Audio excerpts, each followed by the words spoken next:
Before I begin, I just want to say these are photos you're looking at from my home that was in our family for around 84 years in Port Byron, Illinois. So, with that being said, I'm going to talk about how hard it is to lose weight. And throughout my adult life, I've dieted and exercised my way through it, especially after you have children. And like most of you, I can gain weight easily, but losing the weight is an issue because when I was 24, I had a tumor on my thyroid and they removed it. I'm not sure if they removed part of the thyroid, all the thyroid, just the tumor, because at 24, I was too stupid to ask exactly what they did. And both of those doctors I went to are gone. But I was told I could have a sonogram to see if there is a thyroid actually there. So I've been on levothyroxine since I was 24 years old. So right now it's at normal levels. I should not be having an issue of losing weight, but I always seem to have an issue. But I do believe that your body weight has a set point of where it wants your weight zone to be. At my height, when I, not now, but I was 5'8.5" and I'm shrinking, I was able to disguise my weight by the way I would dress. And depending on the season, I could disguise it even more with layers. I think people notice my weight loss way more than my weight gain because I don't try to squeeze my body into clothes that accentuate my weight gain. I just adjust my wardrobe. That's why I have so many different sizes of jeans. I can go anywhere from an 8 to a 12. And so right now I'm into the 12s, trying to get down to my nice jeans that have been sitting in the closet. I also believe your genetics have the most effect on what your weight might or should be. My parents and my grandparents on both sides were not heavy people. However, my parents had cousins that were on the heavier side, but I'm not sure which side it was. It was my mom or my dad's because we weren't very close with them. And almost everybody in my family is tall, except for my mom's mom, my grandma Stephan. She was only 5'4", and mom always said when I was having kids, I have four sons, that someone in the family will probably be short. And there is. My sister, who was 5'10.5" and had a taller husband, she has a daughter who's only 5'4", and I have a granddaughter who's only 5'2". But yet I have another granddaughter from my tallest son who's 6 foot tall, and she's proud of it. So genetics can be a huge factor, not only on your height, but also on your weight. I started my diet with a 3-day fast. I only lasted 68 hours.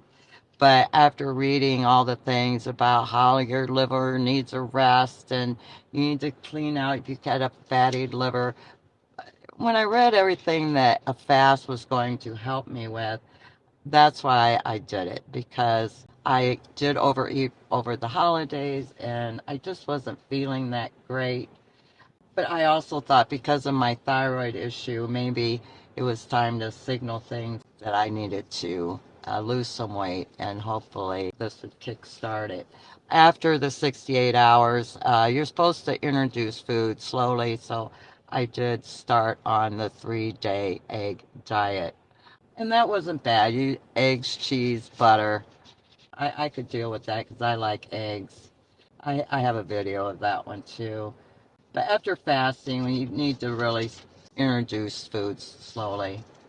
So right now I'm 1 month in to the keto diet, and I had someone tell me that it's not really a diet, it's a lifestyle. And so that made sense to me. It's not really a diet. I just need to change my eating habits, especially at my age. I think it's going to be helpful all the way around for my health.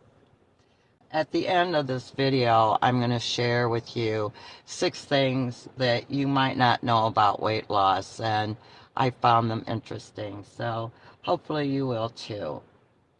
So yesterday, I had a 1 hour eating frame. And so that means I fasted for 23 hours. And I just had very little. I had some cottage cheese, the full fat cottage cheese, some blueberry, a bagel flatbread thing that I made that was okay, and a sausage ball that I also had made. And there's a video on that too. I also drink lemon water. Whenever I drink water, I squeeze half of a lemon into the water, and they say to at least have 2 full glasses of that each day. And then I also drink 2 cups of organic coffee, which they say is better for you, in the morning. But I also cheat because I use sweet cream. Now, I was used to the sweetened creamer like the hazelnut or the coconut cream, and now I just use a sweet cream, which is less calories and sugar, and actually it doesn't taste bad once you get used to it. So have I lost weight? Yeah, I have. It's been slow, and I don't know what I would expect, but it's coming off. And right now, with a month in, I'm down, depending on what time I weigh myself, between 13 and 15 pounds of weight loss. And I'm sure all the water I drink might have something to do with that. So I weigh myself every day at the same time. And when I see the scale go down, even if it's for it's 8 ounces or half a pound, it's going in the right direction. So that kind of encourages me. And I feel right now that 1 hour time frame is working for me.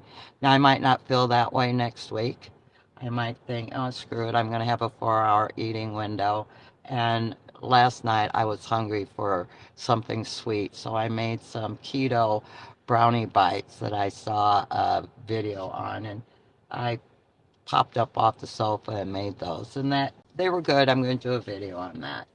So what weight do you realistically want to be? I know that where I want to be, and that's just to have my jeans and my clothes fit better to where they're not tight. I'm not squeezing my body into a pair of too tight jeans or blouses or dresses. I just don't, I'm not comfortable with that, and I don't like how that looks on me or anyone. I don't think you should wear clothes that are too tight fitting. I don't think it's flattering, but that's my opinion on that, whether you like it or not. So, the 6 things that you might not know about weight loss is number 1, your metabolism will slow down to store fat. This is called a metabolic compensation. The more you work out or manage your calorie intake, the more your metabolism wants to slow down to maintain your current weight. Your body interprets this as a sign of distress. Now, I had heard that before, that sometimes it's like, oh, wait a minute, she's trying to starve herself. So hold on to that weight. And that's why I did another 24-hour fast in between the keto method. Number 2, your hormones will increase your desire to eat. Your fat cells shrink when you lose weight, and your stomach produces some chemical I can't pronounce. I'm going to call it ghrelin, which tells your brain that you need to eat. And when you lose weight, these levels rise, making you want to eat more often. Well, I do know that my hunger pains go away, so that could be true, but it passes. Number 3, your weight loss impacts your brain. When you lose weight, that part of your brain that regulates food restraint becomes less active, which means you're eating more to feel full. Number 4, your genes play a role. There's more than 400 genes that have been linked to obesity, and some genes have been associated with difficulty losing weight. As you increase your physical activity or low-calorie diets, sometimes your genes or your hormones are just don't want you to lose weight or is slow at doing that. Number 5, your body is extra prepared for a second try. So if you've lost weight in the past by dieting and exercise and you try that again, your hormones and metabolism will adjust to prevent similar damage, and you will see fewer weight loss results. And I have found that, but I contributed that to aging, and it is a bit, I think, because number 6 is your weight may have a favorite number. Some scientists believe your body has a set point weight, and your metabolism, hormones, and brain will adjust to maintain that weight. Set points can be impacted by genetics, aging, hormonal shifts, and the history of weight loss. Their theory is that your set point weight can rise lower. Well, I do feel throughout my life, I did not have a weight issue until I started having children, and then my hormones, everything changed, and since then, I really have to watch what I eat, or I easily gain weight, and I used to easily lose weight, but it's not like that now. So I feel very strongly that if you are having an issue with weight loss, I would encourage you to at least try the keto diet or and try a 24-hour fast if you can't do the 72. Just if you don't have a health issue where you can try it, I think it's worth a shot. And like the 3 egg diet, they say you can lose up to 10 pounds. Well, don't believe it. That's BS. You can way heavier than than I was. I wanted to lose about 20 pounds. And if I lost more, good for that. But I'm not going to lose 10 pounds eating eggs for 3 days. So you have to be a little more realistic. But good luck to you with all you struggling to reach your personal goal. I really like what I'm doing. I feel like I can do this much longer. I think there's a lot of good recipes out there that didn't used to be the last time I tried it. So give it a shot and good luck to you. Thank you so much for watching and hit that subscribe button. I've got a lot of new keto. I'm going to work on some sweets this time because I don't know, I've been craving some sweets. So that's what I'm going to work on next. Have a great day.